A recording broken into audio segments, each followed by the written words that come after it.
નમસ્કાર મિત્રો, કેમ છો? મજામાં છો ને? હું છું તરુણ કુમાર અને આપનું હાર્દિક સ્વાગત છે આપણે યુટ્યુબ ચેનલ સાયન્સ ટીવી ગુજરાતીમાં। દોસ્તો, હમણાં જ ધોરણ 10 વિજ્ઞાન વિષયની પ્રશ્ન બેંક આવી ગઈ છે અને એની એકમ કસોટી પણ જાહેર થઈ ચૂકી છે। આશા છે કે તમે બધાએ એકમ કસોટી આપી હશે અને તમારી એકમ કસોટી સારી ગઈ હશે। હવે આજના વિડીયોની અંદર આપણે એકમ કસોટીનું સોલ્યુશન જોવાનું છે। બોર્ડ દ્વારા જે આ એકમ કસોટી મોકલવામાં આવી છે એ તમારા માટે ખૂબ જ ઇમ્પોર્ટન્ટ છે, કારણ કે બોર્ડની પરીક્ષાની અંદર આ એકમ કસોટીમાંથી ઘણા ખરા પ્રશ્નો પૂછાઈ જશે।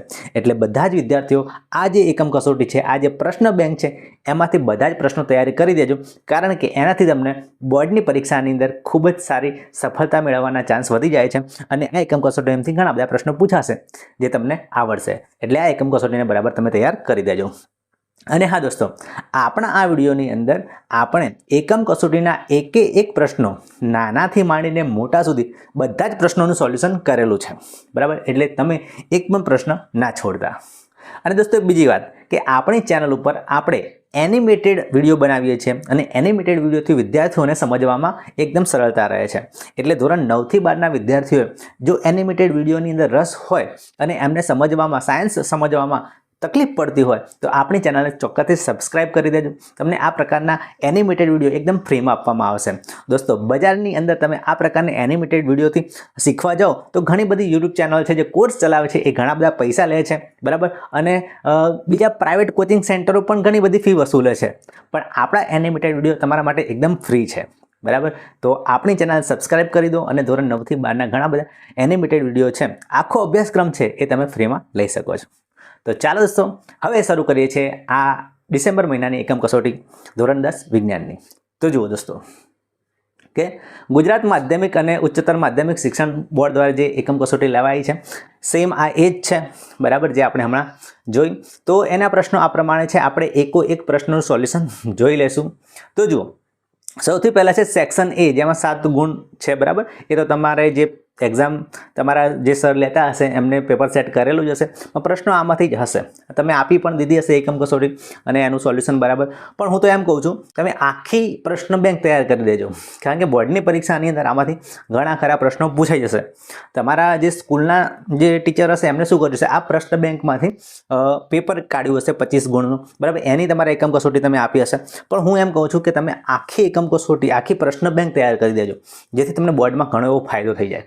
તો ચાલો જોઈએ। તો જુઓ, સૌથી પહેલાં તો ટૂંકા પ્રશ્નો છે, આપણે એની વાત કરીએ તો નીચેનામાંથી કઈ ધાતુ ઠંડા તેમજ ગરમ પાણી સાથે પ્રતિક્રિયા આપતી નથી, બરાબર? હવે જે એકમ કસોટી છે એની અંદર ઘણા બધા ઓપ્શન આપેલા છે, પણ એમાંથી સાચો જવાબ આવે છે સિલ્વર, ચાંદી, બરાબર? ઘણી ધાતુઓ તમને આપેલી હશે, પણ સાચો જવાબ છે એનો ચાંદી। પ્રશ્ન 2 છે, આયનિક સંયોજનો નીચેનામાંથી કયો ગુણધર્મ દર્શાવતા નથી? તો જે આયનિક સંયોજનો છે એ કયો ગુણધર્મ નહીં દર્શાવે, તો તમને એમાં પણ ઓપ્શન આપેલા હશે, પણ સાચો જવાબ છે અહીંયા તમને લખેલો છે, જુઓ, ઘન સ્થિતિમાં વિદ્યુતનું વહન। આયનીય પદાર્થો હોય ઘન સ્થિતિમાં વિદ્યુતનું વહન કરી શકતા નથી। હા, પીગલિત અવસ્થામાં હોય તો વહન કરી શકે છે। ચલો, પછી નેક્સ્ટ પ્રશ્ન છે, ચેતાકોષમાં કયા ભાગમાં રાસાયણિક સંકેતનું વિદ્યુત સંકેતમાં રૂપાંતર થાય છે? તો જે રાસાયણિક પદાર્થ હોય એનું વિદ્યુત સંવેદના કયા ભાગમાં બને છે ચેતાકોષના? તો શિખાતંતુમાં આ ભાગ થાય છે, બરાબર? આ વસ્તુ જે ઘટના બને છે, કારણ કે આગળનો જે ચેતાકોષ હોય એના છેડાથી, ચેતાંતમાંથી જે સંવેદના આવે રાસાયણિક સ્વરૂપે ચેતોપાગમ ભાગની અંદર, અને એ નવા જે ચેતાકોષ એના શિખાતંતુના છેડે મળે છે, બરાબર? એટલે અહીંયા આવશે શિખાતંતુ। આ ઉપરાંત તમે જુઓ કે નીચેનામાંથી કયો રોગ જાતીય રીતે ફેલાતો નથી? દોસ્તો, કયો રોગ જાતીય રીતે ફેલાતો નથી? તો એમાં આવશે હિપેટાઇટિસ, ઓકે? આ ઉપરાંત બીજો પ્રશ્ન છે, નીચેનામાંથી કયું પદ પરિપથમાં વિદ્યુત પાવર દર્શાવતું નથી? એટલે તમને એક સૂત્ર આપેલું છે, બરાબર? હવે આની અંદર તમને 4 ઓપ્શન આપેલા હશે, એમાં 4 જે ઓપ્શન હશે એમાંથી 3 ઓપ્શન સાચા છે, એક ઓપ્શન ખોટો છે, એ આવશે અહીંયા IR², બરાબર? IR², એવું પાવરનું કોઈ સૂત્ર આવતું નથી। સાચું સૂત્ર આવે છે I²R, બરાબર? એટલે યાદ રાખજો। ચલો, પછી નેક્સ્ટ છે ખાલી જગ્યા પૂરો।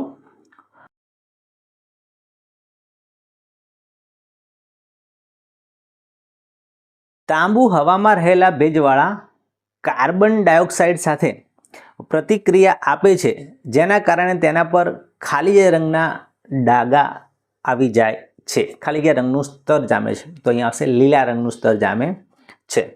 ઓકે, ચલો ત્યારબાદ 7મો પ્રશ્ન છે, પરાગનલિકાનો અંડકોષ તરફનો વિકાસ એ ખાલી જગ્યાનું ઉદાહરણ છે. તો પરાગનલિકા જે આગળ વધે છે, બરાબર, જે પરાગાસન ઉપર પરાગરજ બેસે પછી પરાગનલિકા બને, એ રસાયણાનુવર્તનનું ઉદાહરણ છે.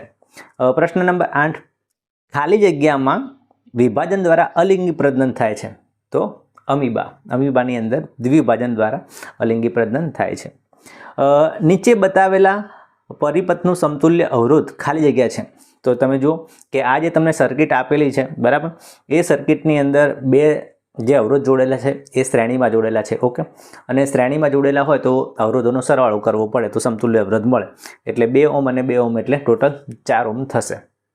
ઓકે, ચલો આગળનો પ્રશ્ન છે, માનવ શરીરમાં પ્રજનન કોષોમાં રંગસૂત્રોની સંખ્યા ખાલી જગ્યા હોય છે.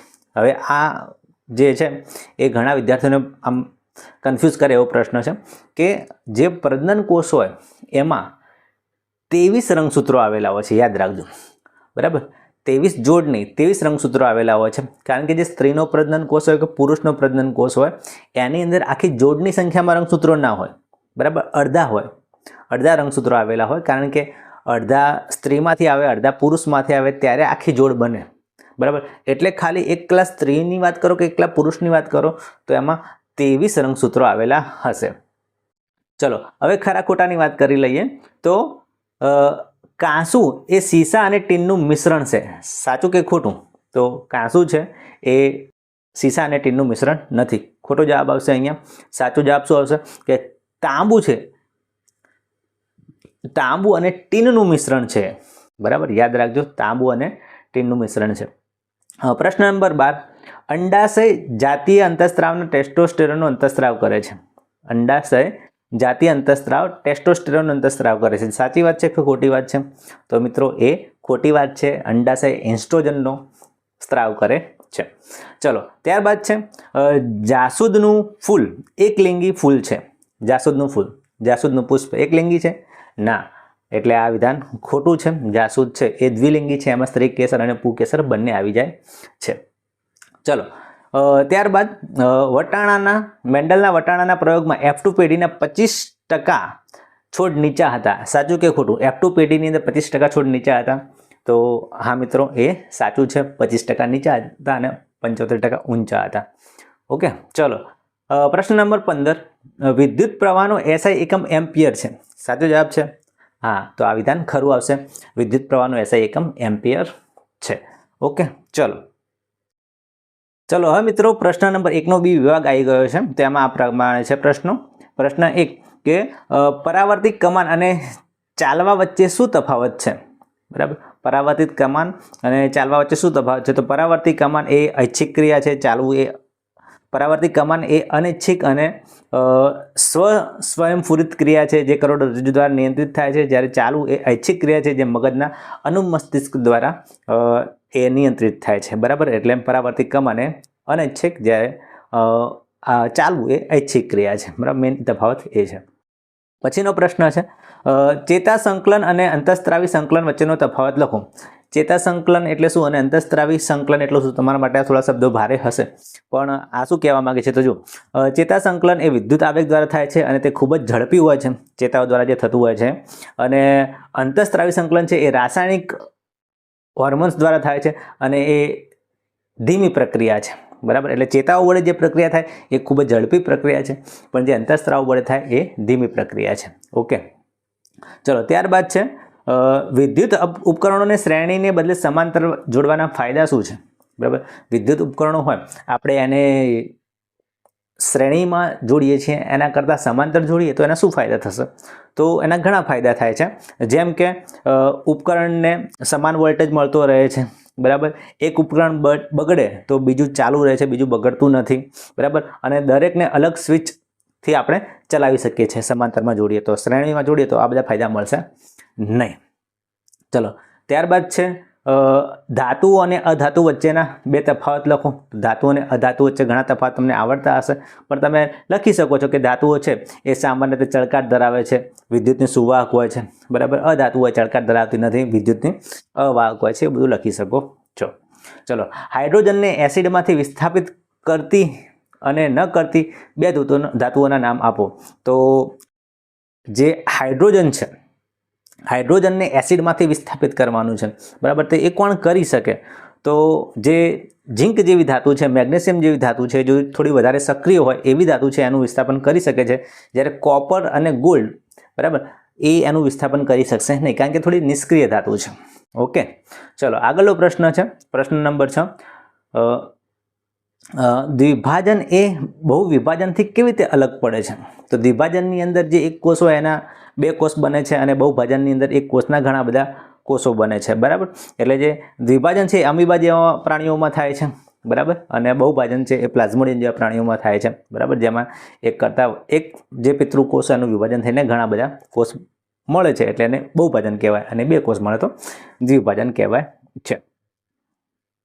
ચલો, ત્યારબાદ છે વાહનનો અવરોધ કયા પરિબળો પર આધાર રાખે છે?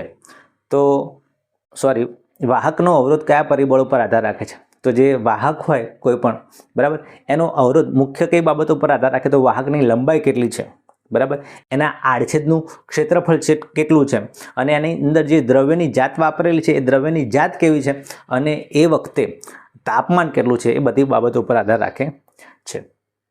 ચલો, ત્યારબાદ છે નીચે આપેલા આકૃતિના ABCDના ભાગોને ઓળખો અને લખો. ચલો, પુષ્પના ભાગો આપણે જોવાના છે.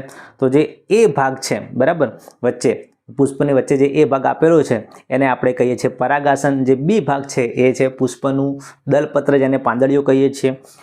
ભાગ સી છે જે વચ્ચોવચ અંદર આપેલો છે એ છે અંડાશય, બરાબર, અને ડી છે જે પુષ્પની નીચે હોય એને વજ્રપત્ર કહેવામાં આવે છે. ઓકે, ચલો આગળ જઈએ. પ્રભાવી લક્ષણો અને પ્રચ્છન્ન લક્ષણો વિશેનો તફાવત લખો. તો પ્રભાવી લક્ષણ કોને કહેવાય? તો જે લક્ષણ પ્રથમ પેઢીમાં દેખાય છે અને બીજા લક્ષણને દબાવી દે છે તેને પ્રભાવી લક્ષણ કહેવામાં આવે છે. એટલે જ્યારે સંકરણ કરવામાં આવે તો જ્યારે પહેલી પેઢી હોય એમાં એ લક્ષણ દેખાય અને બીજા કોઈ લક્ષણને ના દેખાવા દે, તો જે લક્ષણ દેખાયું હોય એને પ્રભાવી લક્ષણ કહેવામાં આવે છે. અને જે લક્ષણ દબાઈ ગયું છે, બરાબર, દેખાતું નથી પણ એની અંદર છે, એને પ્રચ્છન્ન લક્ષણ કહેવામાં આવે છે. એટલે આ રીતે લખી શકાય કે જે લક્ષણો જનીન સ્વરૂપમાં હોવા છતાં દેખાતા નથી, બરાબર, પ્રભાવી લક્ષણની હાજરીમાં એ દબાઈ જાય છે, તેને પ્રચ્છન્ન લક્ષણ કહેવામાં આવે છે. જેમ કે આપણે જે પ્રયોગ જોયો હતો એમાં નીચા છોડનું લક્ષણ આવતું હતું એ, બરાબર, અને ઊંચા છોડનું જે મેન્ડલનો પ્રયોગ હતો એમાં ઊંચા છોડ હતા એ દેખાતા હતા, બરાબર, ઊંચા છોડના લક્ષણ દેખાતા હતા એટલે પ્રભાવી કહેવાય, અને નીચા છોડના જે લક્ષણ હતા પહેલી પેઢીમાં દેખાતા નહોતા એટલે પ્રચ્છન્ન લક્ષણ કહેવાશે. ચલો, ત્યારબાદ સંતાનમાં માતા અને પિતાનું સમાન આનુવંશિક યોગદાન કેવી રીતે સુનિશ્ચિત કરવામાં આવે છે? તો જે સંતાનો, આમાં તમે આ રીતે જવાબ ન લખો તો પણ ચાલે, તમને ખ્યાલ જ છે કે કોઈ પણ સંતાન ઉત્પન્ન થાય, બરાબર, તો એની અંદર અડધા જનીન માતાના આવે, અડધાના જનીન પિતાના આવે, બરાબર. બંનેનો જે ફાળો છે એ 50-50% છે, બરાબર. સ્ત્રીના જનીનો, પુરુષના જનીનો સાથે કમ્બાઈન થઈને જે બાળકની અંદર નવા જનીનો બને છે, DNA બને છે, બરાબર, એ બંનેની અંદર માતા પિતાનો ભાગ સરખો છે, બરાબર. એટલે તમે કહી શકો કે જે સંતાન છે બંને તરફથી સમાન રીતે એને જનીનો મળે છે, બરાબર. પ્રજનન દરમિયાન શુક્રકોષ જે પિતા તરફથી મળે છે, અંડકોષ જે માતા તરફથી મળે છે, એની અંદર રંગસૂત્રોની સંખ્યા તમે જાણો છો કે 23 સરખી હોય છે, બરાબર. અને પછી જ્યારે ફલિતાન બને છે એમાં 23 જોડ બને છે, એટલે બંનેનો ફાળો ટૂંકમાં સરખો હોય છે. ચલો, હવે અહીંયા સેક્શન એના પ્રશ્નો પૂરા થાય છે. હવે વાત કરીએ સેક્શન બીના પ્રશ્નો, બરાબર. જે 6 ગણની અંદર પ્રશ્ન પૂછાયેલા છે એમાં ઘણા બધા છે, અહીંયા જોઈ લઈએ આપણે બધા વારાફરથી. ચલો, પહેલો પ્રશ્ન છે લિથિયમને આલ્કલી ધાતુ કહેવામાં આવે છે, ખરું કે ખોટું? તો લિથિયમ છે એને આલ્કલી ધાતુ કહેવામાં આવે છે, સાચો જવાબ છે, બરાબર. એટલે આ વિધાન સાચું છે. આવર્ત કોષ્ટકની અંદર પ્રથમ સમૂહમાં આવેલી ધાતુ છે એટલે આલ્કલી કહેવાય એને. ચલો, નેક્સ્ટ બીજો પ્રશ્ન છે અલિંગી પ્રજનન ઘણી બધી વિવિધતા પેદા કરે છે. શું અલિંગી પ્રજનન ઘણી બધી વિવિધતા પેદા થાય? ના. લિંગી પ્રજનન હોય તો ઘણી બધી વિવિધતા પેદા થાય, એટલે આ વિધાન ખોટું છે. લિંગી પ્રજનનમાં વધારે થાય, અલિંગી પ્રજનનમાં ના થાય. ચલો, નેક્સ્ટ પ્રશ્ન છે કે અવરોધમાં વહેતી વિદ્યુત ઉર્જા W બરાબર V ગુણ્યા I ગુણ્યા T દ્વારા મળે છે. સાચું કે ખોટું? તો આ વિધાન સાચું છે. અનુમસ્તિષ્ક માનવ મગજનો સૌથી મોટો ભાગ છે. સાચું કે ખોટું? ખોટું. અનુમસ્તિષ્ક એ મોટો ભાગ નથી. બૃહદ મસ્તિષ્ક છે એ મગજનો સૌથી મોટો ભાગ છે. ચલો નેક્સ્ટ જોઈએ.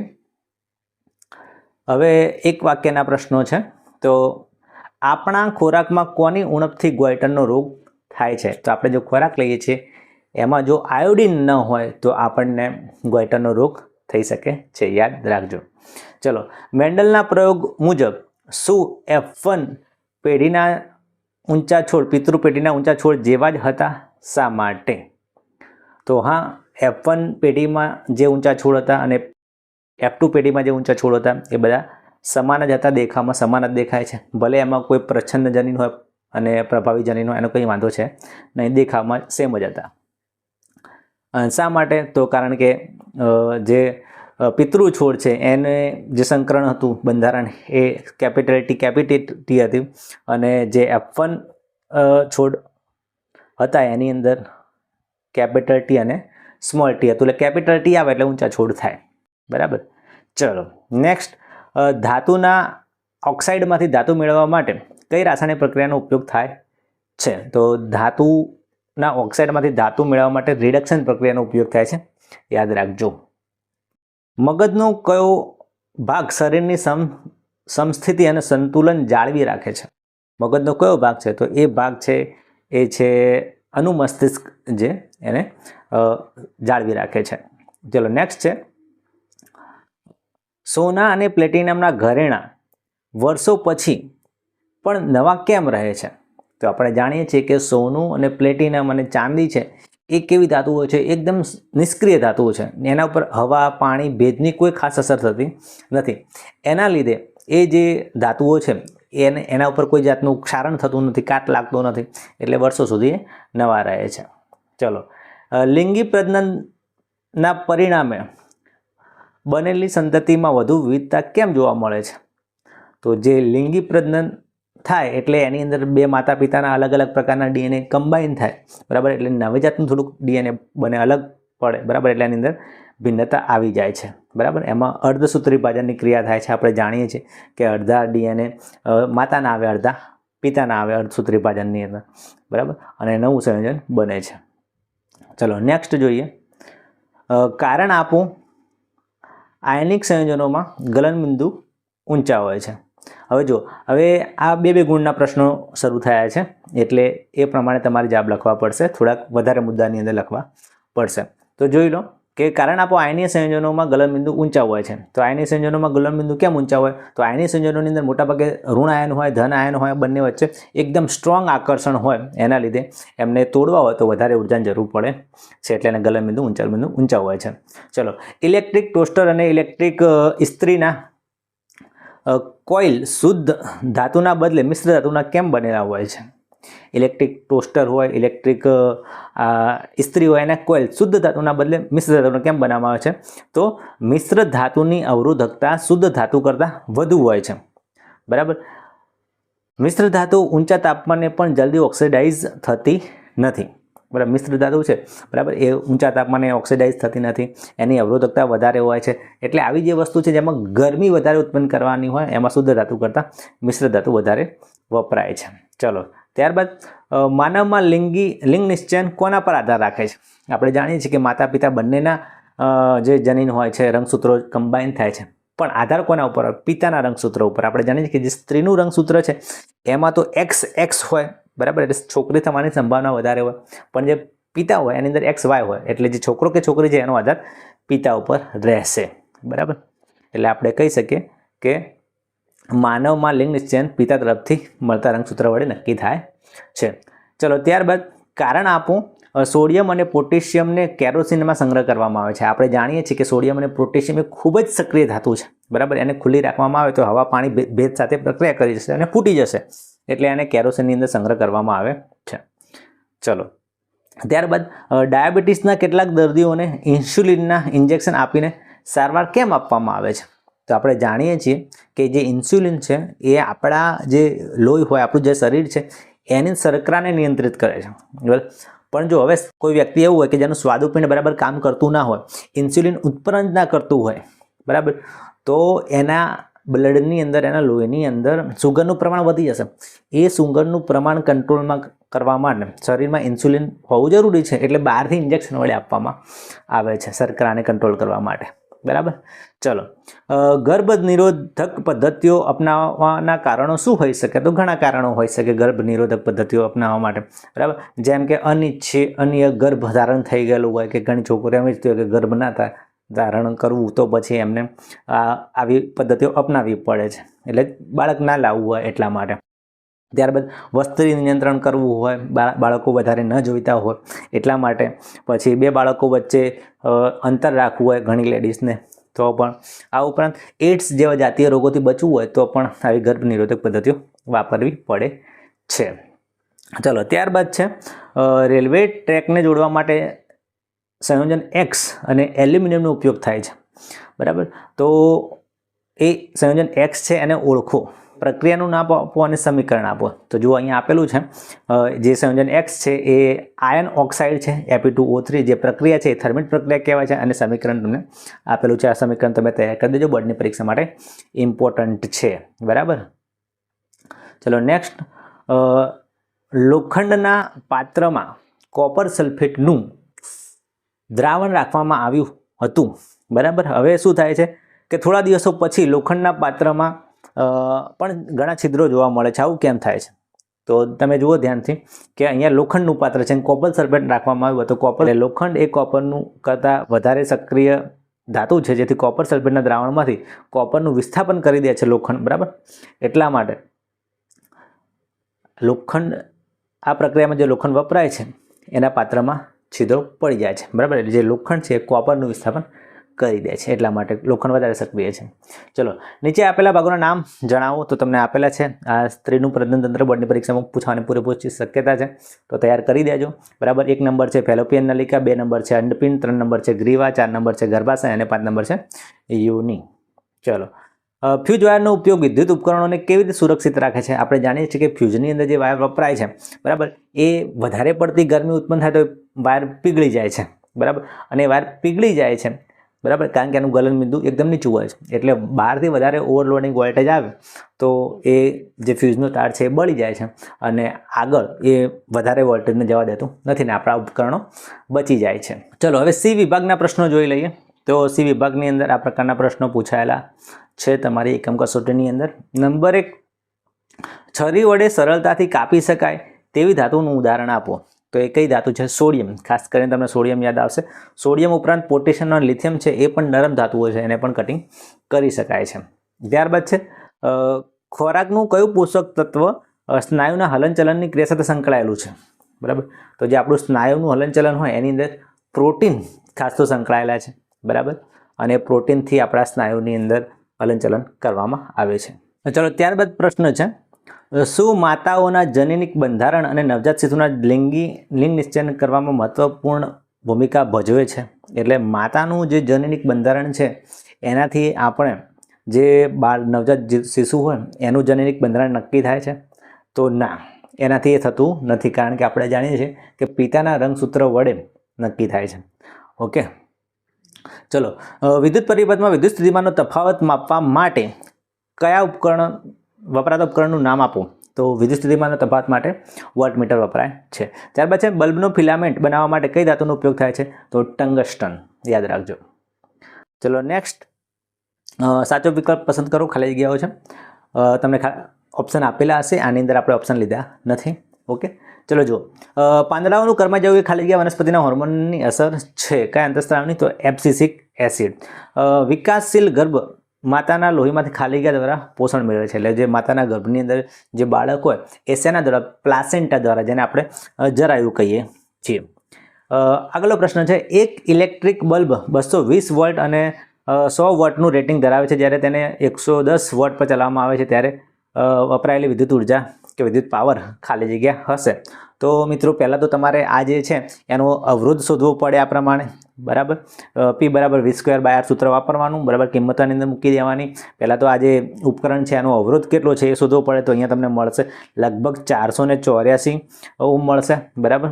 અને પછી એની કિંમત તમારે આપણે જે શોધવાનું છે કે ભાઈ આપણે 110 વોલ્ટ ઉપર ચલાવવાનું છે, એની અંદર કિંમત નાખવાની આ પાવરની, બરાબર. અને અવરોધ એની અંદર આવી જશે તો તમે એની અંદર પાવર શોધી શકશો, બરાબર. એ 25 વોટ જેટલો આવશે. આ ગણતરી કરી જોજો, બરાબર.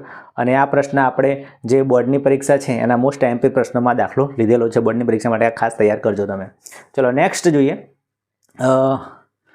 ખાદ્ય પદાર્થોના ડબ્બા ઝીંકથી નહીં પણ ટીનનું આવરણ ધરાવે છે, કેમ? કારણ આપો. જે ખાદ્ય પદાર્થોના ડબ્બા હોય એની અંદર ઝીંકનું આવરણ ચડાવવામાં આવતું નથી. કારણ ચડાવવામાં આવે છે ટીનનું. તો ઝીંક એ ટીન કરતાં વધુ પ્રતિક્રિયાશીલ છે, બરાબર. ઝીંક છે એ વધારે પ્રતિક્રિયાશીલ છે, એટલે જો ખોરાક અંદર લીધેલો હોય એની સાથે એની પ્રક્રિયા થઈ જાય તો આપણા ઉપર એની ખરાબ અસર પણ થઈ શકે, એટલે ઝીંક નહીં પણ ટીન વપરાય છે. ચલો, મગજ ખાલી જગ્યા માટે જવાબદાર છે, તો તમને ઓપ્શન આપેલા હશે આની અંદર, બરાબર. કે શાના માટે જવાબદાર છે? તો બધી જ ક્રિયાઓ માટે, વિચારવું, હૃદયના ધબકારા અને સંતુલન, બરાબર. આ બધી ક્રિયાઓ માટે જવાબદાર છે. ચલો હવે ખરા ખોટા જોઈએ. સિનાબાર એ કેલ્શિયમનું એક ખનિજ છે. ખોટું. સિનાબાર એ કેલ્શિયમનું નહીં પણ મર્ક્યુરી કે પારાનું એક ખનિજ છે. ત્યારબાદ છે લાળ અને ઉલટીનું મગજના પાછળના ભાગમાં રહેલા લંબ જવાબ દ્વારા નિયંત્રણ થાય છે, તો આ સાચું છે. ઓકે, ચલો. પરાગાશયમાં અંડકોષ હોય છે. પરાગાશયમાં અંડકોષ હોય છે? ના, આ વિધાન ખોટું છે. પરાગાશયમાં પરાગરજ હોય. ચલો, રબર અને કાચ જેવા અવાહકોની અવરોધકતા આટલી હોય છે. આટલી હોય છે? જોઈ લેજો ધ્યાનથી. ના, અવાહકોની અવરોધકતા ખૂબ જ ઊંચી હોય છે, બરાબર. એટલે એ 10⁻12 થી 10⁻17 ઓહ્મ મીટર એટલી બધી હોય, બરાબર. આટલી ઓછી ના હોય, એટલે આ વિધાન ખોટું છે. ચલો, બાળકનું લિંગ ગર્ભમાં રહેલા વાય રંગસૂત્ર દ્વારા નક્કી થાય છે. સાચી વાત કે ખોટી વાત? વાય રંગસૂત્ર દ્વારા નક્કી થાય છે, સાચું, બરાબર. એટલે જો વાય રંગસૂત્ર આવે તો એ પુરુષ બને, ના આવે તો સ્ત્રી બને, બરાબર. ચલો નેક્સ્ટ છે પ્રશ્ન 3B સુધી આવી ગયા છીએ આપણે. હવે આ પ્રશ્ન જોઈ લેજો કે જૂલનો તાપીય અસરનો નિયમ શું છે? તેના 4 ઉપયોગો લખો. હવે આ છે ને એ 3 ગુણનો પ્રશ્ન છે. એક પ્રશ્નના તમને 3 ગુણ મળશે, એટલે મોટા જવાબ આની અંદર આવશે.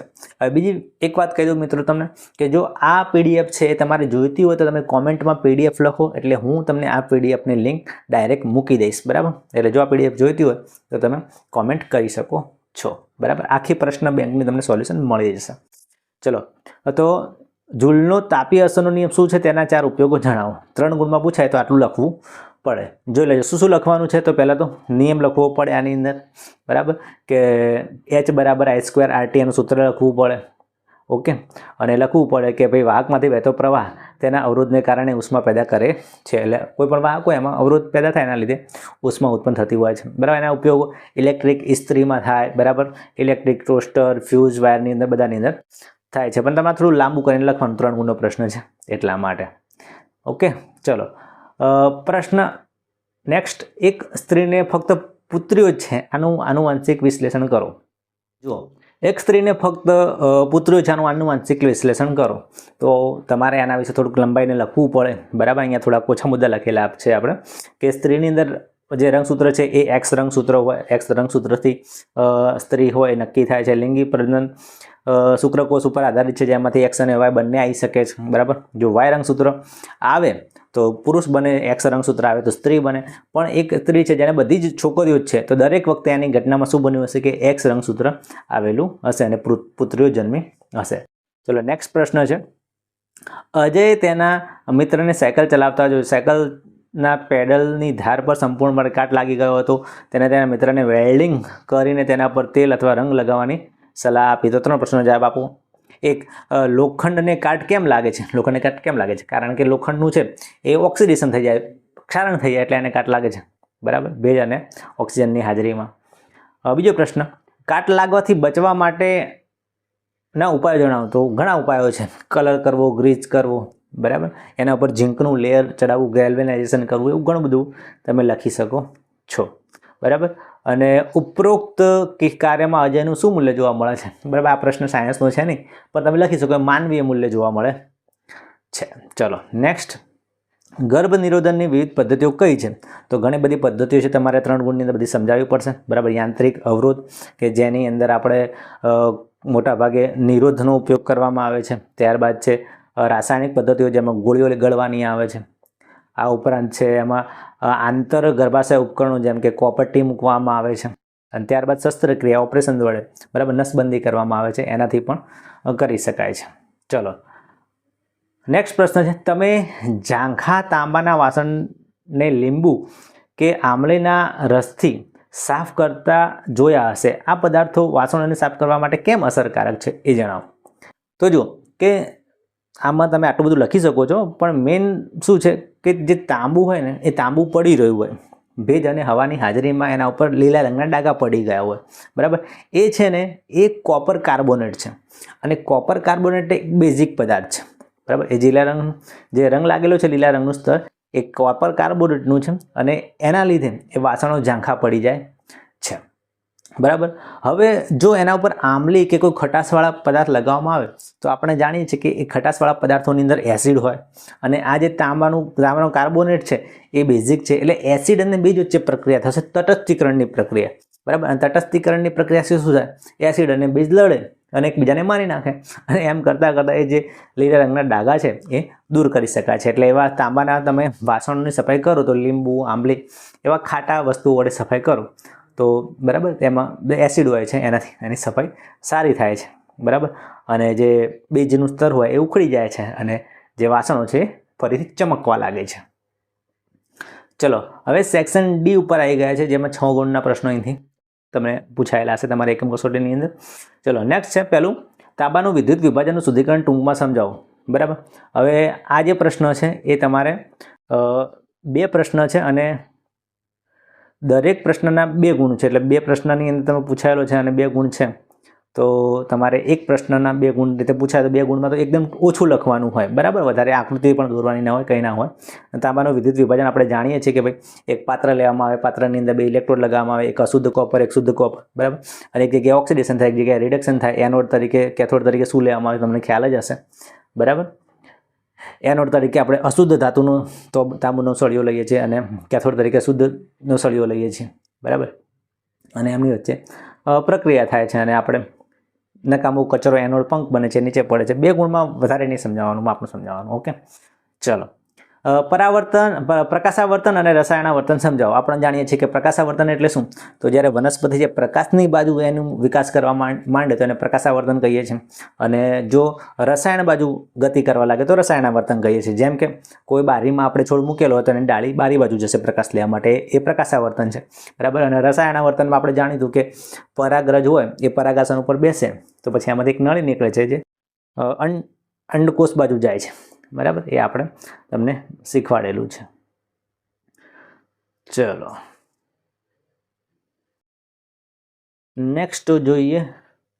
ચલો નેક્સ્ટ પ્રશ્ન, કેટલાક સજીવોના શરીરના ટુકડા કરવામાં આવે છે કે જે પછી દરેક ભાગ સંપૂર્ણ જીવનમાં વિકાસ પામે છે. આ માહિતીના આધારે નીચેના પ્રશ્નનો જવાબ આપો. સજીવના ટુકડા કરી દેવાના, એમાંથી નવા સજીવ બનશે. ચલો તો પહેલો પ્રશ્ન છે, ઉપરોક્ત ઘટનાનું નામ આપો. તો જ્યારે કટિંગ કરીને નવા સજીવ બને એને શું કહેવાય?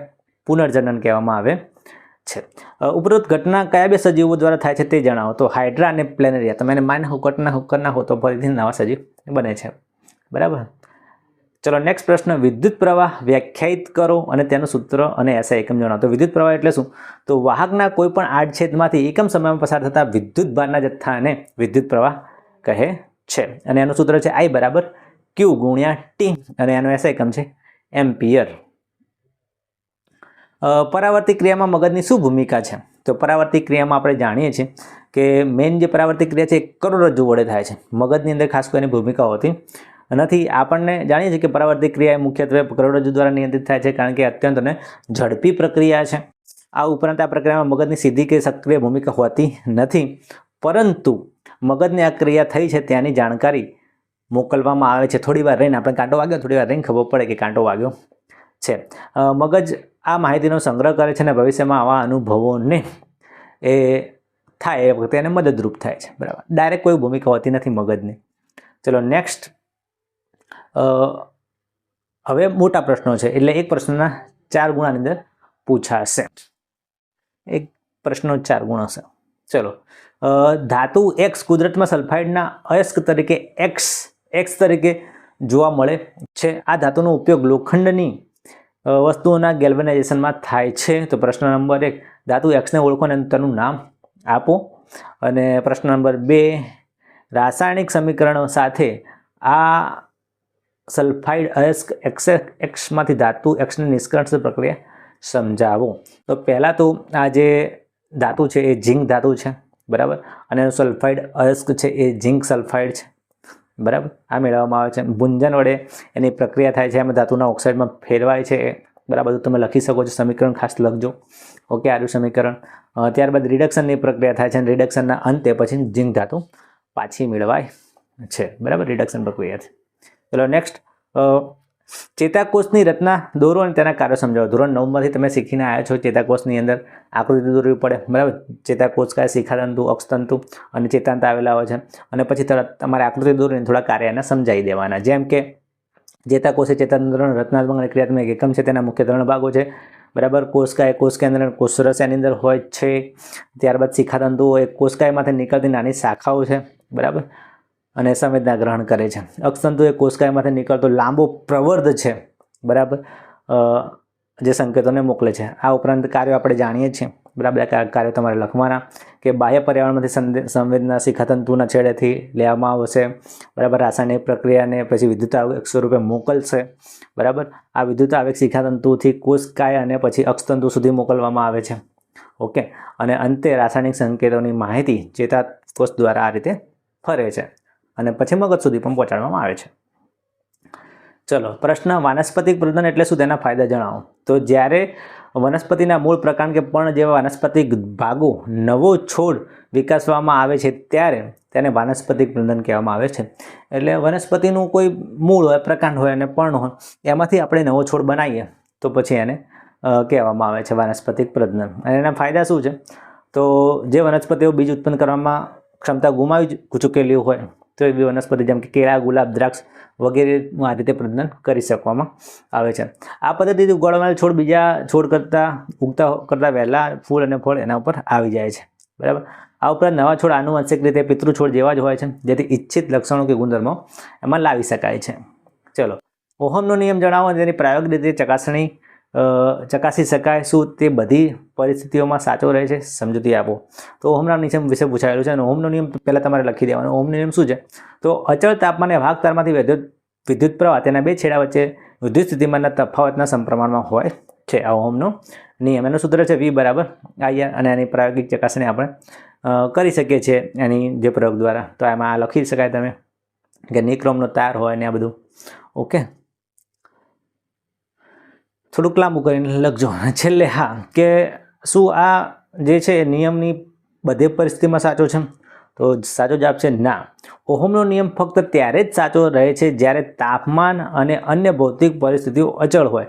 જો વાહકનું તાપમાન વધી જાય તો તેનો અવરોધ બદલાય છે અને એ સીધી લીટી કે સીધી રેખા ઉપર રહેતો નથી, તાપમાન ઉપર આધારિત છે.